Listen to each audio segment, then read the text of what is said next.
Sono Francesco, sono della Sinistra Giovanile, che è l'organizzazione giovanile dei democratici di sinistra. Il Presidente del Consiglio oggi ha detto che farà un bilancio dei suoi 2 anni di governo, quindi noi vogliamo semplicemente riuscire a consegnargli questo. Come vedete sono pagine bianche, così come i fatti che il governo Berlusconi può vantare di aver fatto in questi anni. Il Presidente del Consiglio, o meglio, il giornalista che presenta questa trasmissione stasera, ha rifiutato ai capi dell'opposizione di fare un confronto, così come viene fatto in America, in tutti i paesi, tra l'opposizione e il governo.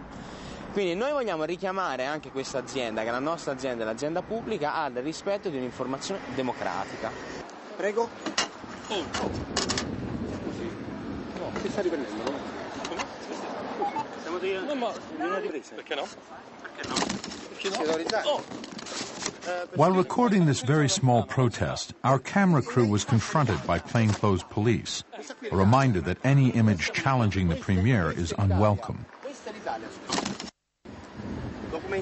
If you think that happened on public grounds, what happened to you, it was certainly in violation of law.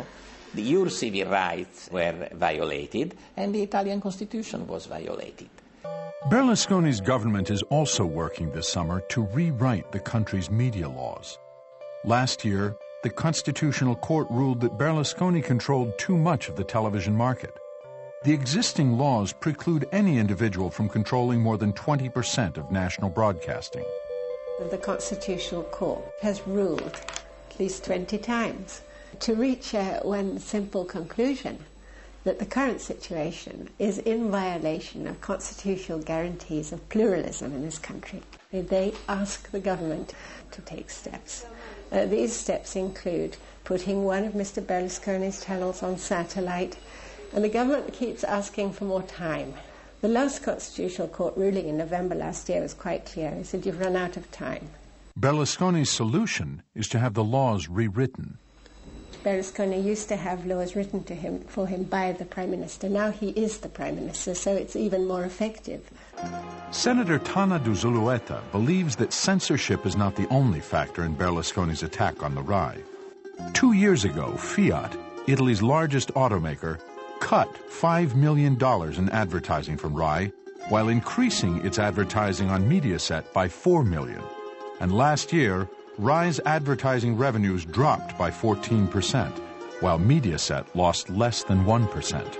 Every minute that public television, which he controls, is losing viewers, he's actually getting richer.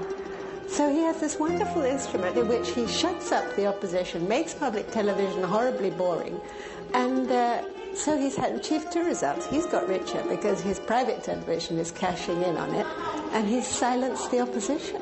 Sicuramente da quando lui è Presidente del Consiglio, stranamente la RAI ha avuto una grossa flessione negli ascolti e, se vogliamo mettere di nuovo tra virgolette, un altrettanto stranamente, Mediaset ha visto i suoi titoli volare in borsa e non ha mai fatto una raccolta pubblicitaria così grande, così importante, così ricca.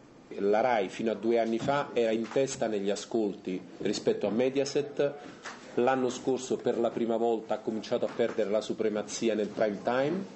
Quest'anno il divario a favore di Mediaset sta crescendo ogni mese di più.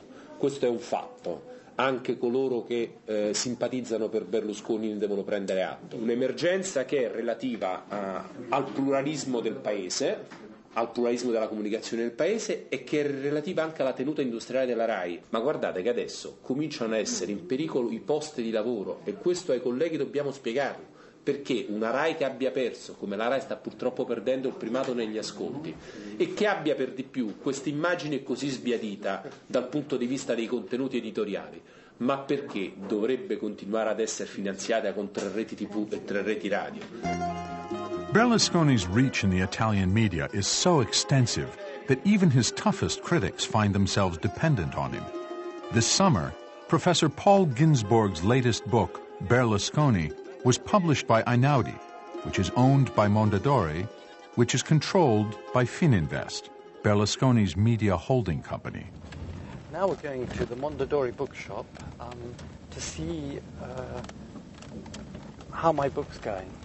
If it's selling well, if it's not selling at all, if if it's prominently displayed, if they're hiding it away. It analyzes the way in which he's just one of a number of media barons who are using their great financial resources to storm the public democratic sphere. And it's trying to warn people against the dangers of that process and to ask what sort of antibodies do our democracies have. My book on Silvio Berlusconi, to call it a book is a bit too much, it's just a little pamphlet. It was a good test case because here we are. Was he going to try and censor that, or was he going to let me say what I wanted to say? Substantially, I've said what I wanted to say. Of course, this, even if it's printed in 10, 20, 30,000 copies, is going to readers who anyway, politically, are of a certain type. If we were going to talk about mass television audiences, Mr. Berlusconi might be much less liberal. Marco Travaglio is spending another long day at the SME corruption trial in Milan, which has been dragging on for the last 3 years. Despite being sued for $50 million, he's writing another book about the premier's corruption trial. The manuscript is due in a month.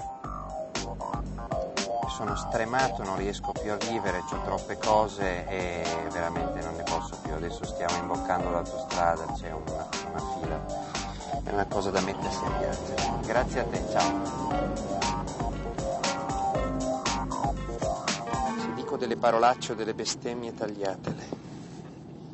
The whole trial is now in doubt because Parliament is on the brink of passing a special law to grant Berlusconi immunity. This law will effectively suspend the trial until Berlusconi leaves public office, making it likely that no verdict will ever be reached. Berlusconi sapeva benissimo quando si è candidato nel 2001 alla Presidenza del Consiglio che durante la sua Presidenza del Consiglio, nel caso in cui fosse eletto, sarebbe arrivata una sentenza. E quindi ha deciso di buttare questo suo problema personale sulle spalle dei cittadini. E oggi ha fatto approvare una legge sull'impunità sua personale, perché è una legge che riguarda lui e basta, con la scusa che altrimenti una sua eventuale condanna avrebbe danneggiato il paese. In Rome, the Italian Senate is debating the immunity bill. Parliament has been practically hijacked. We're talking about a media law cut to measure for Mr. Berlusconi. Now I'm going into plenary and we're going to have to face up to a request for overall immunity, not just for parliamentarians but for high officials, high officers. And after that we're going to be talking about conflict of interest with another law made to measure for Mr. Berlusconi that would eliminate the concept of conflict and leave his interests untouched. That's what Parliament is about these days, looking after Berlusconi. Up till now, the things that Mr. Berlusconi really cares about have passed, and pretty quick too. Yeah, I think it'll pass. I'd like to think that there's a limit and that public opinion will rebel. But he's got numbers on his side, and his coalition have been loyal on these votes up till now. The immunity bill passes in the Senate. Now, if the bill passes in Parliament's lower house, it will become law, and Berlusconi's legal problems will be frozen.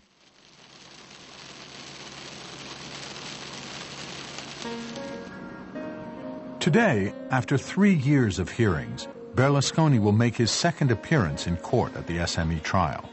In Italy, a defendant has the right to make a spontaneous declaration. Defendants are not obliged to answer the prosecution's questions, and the statement is not given under oath, so he is not liable if what he says is not true. Berlusconi's lawyers are members of Parliament from his party. Niccolo Ghedini sits on the Justice Committee, and Gaetano Pecorella is its chairman. Tomorrow they will be in Rome voting in Parliament on the proposed immunity bill, which they hope will halt the trial against their client.